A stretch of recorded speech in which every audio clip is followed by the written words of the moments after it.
Bonsoir à tous, soyez les bienvenus dans le 18h Info de Télé Nantes. Dans l'actualité, ce mardi en Loire-Atlantique, la création d'un champion du web à Nantes. L'entreprise iAdvise absorbe Bringr, le spécialiste des réseaux sociaux. Nous y reviendrons dans quelques instants.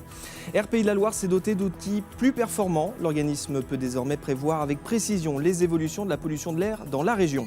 Enfin, l'association de supporters à la Nantaise mobilise les politiques. Ils sont de droite et de gauche et plaident pour un texte de loi en faveur de l'actionnariat populaire dans le foot. C'est l'info high-tech et économique du jour. La société nantaise iAdvise rachète l'une de ses voisines 2.0, la start-up Bringr. Montant de la transaction, 700 000 €. iAdvise est un spécialiste de la relation client sur le net. Bringr analyse les comportements des usagers sur les réseaux sociaux. Les deux jeunes entreprises étaient faites pour s'entendre. Les explications d'Éric Egon. D'un côté, il y a Bringr qui permet aux marques de gérer leur présence sur les réseaux sociaux. De l'autre, iAdvise, un outil qui a pour objet de remettre de l'humain sur Internet en permettant aux visiteurs d'être assistés en direct pour leurs achats et leurs recherches. iAdvise vient tout juste de racheter Bringr pour 700 000 €. Alors, iAdvise a été fondé il y a 5 ans aujourd'hui et sur ces 5 dernières années, notre mission elle a consisté à pouvoir permettre à un visiteur de pouvoir être assisté quand il est sur le site d'une société. Je suis visiteur d'un site rue du Commerce, Fnac, Cdiscount. Je peux être assisté depuis ce site-là.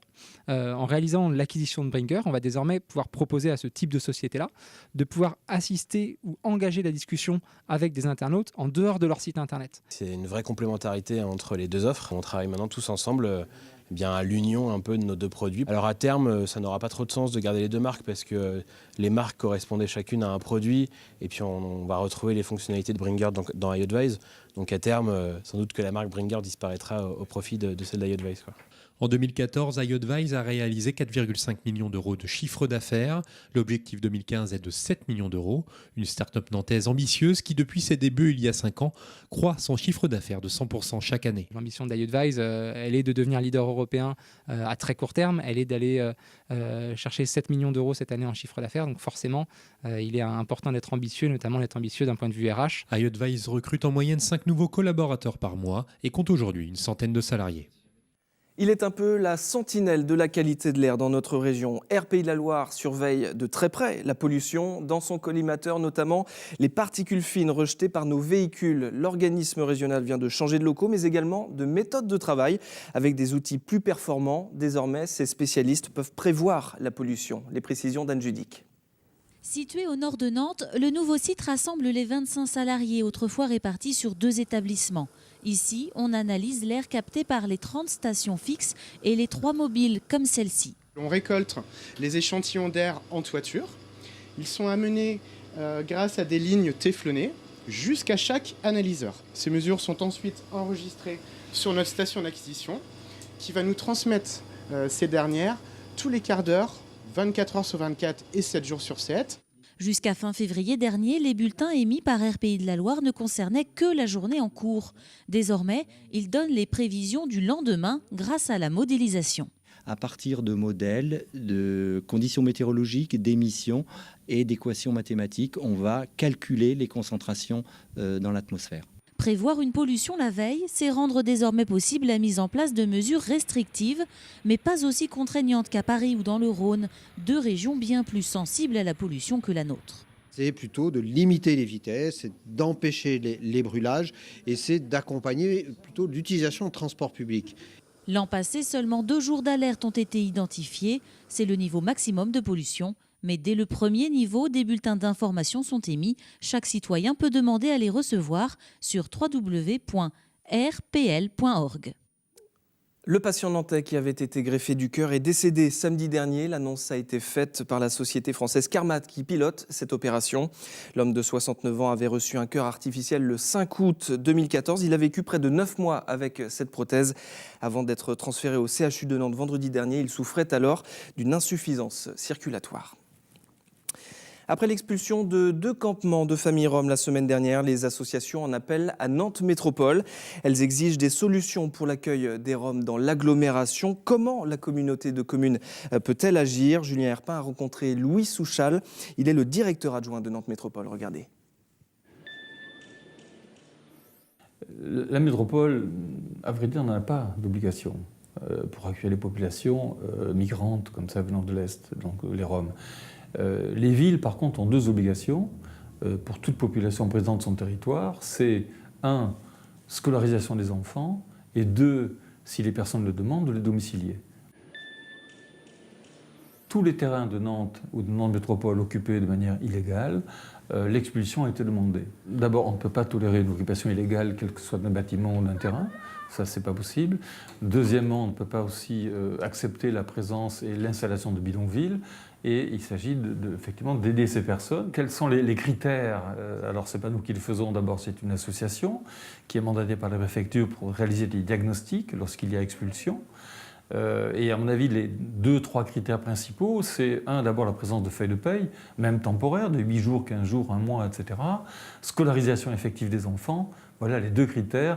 Et puis la maîtrise plus ou moins forte du français. Lors de la dernière expulsion sur Tougas, le diagnostic a été fait, aucune famille n'a été recensée par l'association comme ayant un projet de vie en France.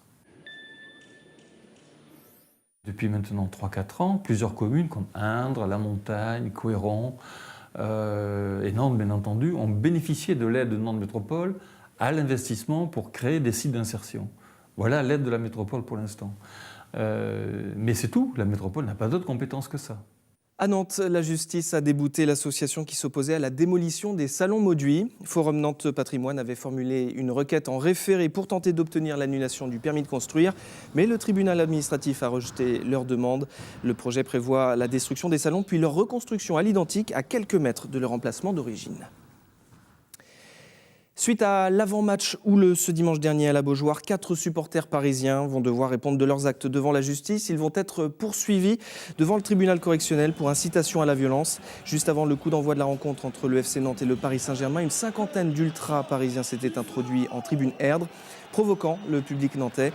Les CRS avaient dû intervenir pour les évacuer vers la tribune réservée aux supporters adverses.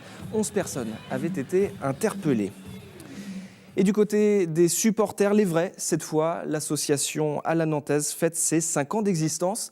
Depuis ses débuts, elle défend l'idée d'un actionnariat populaire dans les clubs de football. Et elle vient peut-être de franchir un palier. Elle a reçu le soutien de politiques de gauche comme de droite. Ils défendront un projet de loi pour accorder aux supporters une partie du pouvoir de décision. Les explications de Denis Vanier. 11 parlementaires de droite, 11 autres de gauche, 2 équipes de rêve pour le collectif à la Nantaise. Leur mission, faire adopter cette loi qui redonnera une voix aux supporters.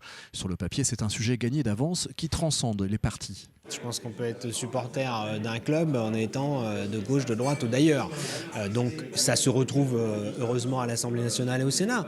Cette idée d'avoir une représentation des supporters auprès des clubs et auprès des instances nationales, la fédération, la ligue, c'est une idée qui peut, je crois, rassembler les députés, les sénateurs de gauche, de droite, écologistes, centristes ou autres. Parmi les soutiens, Bruno Retailleau, président du groupe UMP majoritaire au Sénat, un atout-maître pour faire inscrire le texte à l'ordre du jour. Le secrétaire d'État au sport s'est dit favorable au projet, sur le fond comme sur la forme. On a dorénavant tous les appuis, tous les soutiens, tous les relais nécessaires pour qu'on puisse graver dans le marbre le fait que les supporters ne sont pas simplement soit des clients, soit des délinquants violents. Non, ce sont des citoyens. Mais ce serait sans compter le pouvoir de lobbying de la Fédération française de football et des clubs professionnels peu favorables à cette idée, pas plus qu'à celle d'un actionnariat populaire sur le modèle allemand. De sorte que quelqu'un qui a beaucoup d'argent ne peut détenir que la moitié des parts d'un club. De sorte qu'il y a forcément d'autres actionnaires qui l'accompagnent, qui sont parfois de très petits actionnaires, mais souvent qui ont un ancrage territorial qui est bien plus fort. Le match du collectif à la Nantaise devra se jouer avant l'automne. Après les élections régionales de décembre 2015, le sujet pourrait passionner un peu moins les parlementaires, toutes tendances confondues. Et un dernier mot de l'Hermine de Nantes, plus que jamais lancé dans la course au play-off. À 4 journées de la fin de la phase régulière, les basketteurs nantais sont 5e de Pro B. Ils restent sur 9 victoires en 11 matchs avant d'affronter un mal classé du championnat ce soir. L'Hermine accueille le 16e Charleville-Mézières, première entre deux à 20h à Mangin-Beaulieu. L'ensemble du groupe de Franck Colino est apte, à l'exception d'Alexis Desespringales. L'arrière nantais est incertain, il est en délicatesse avec son pied. Et c'est la fin de cette édition. Merci beaucoup de l'avoir suivi. Très bonne soirée sur Télé Nantes, à demain.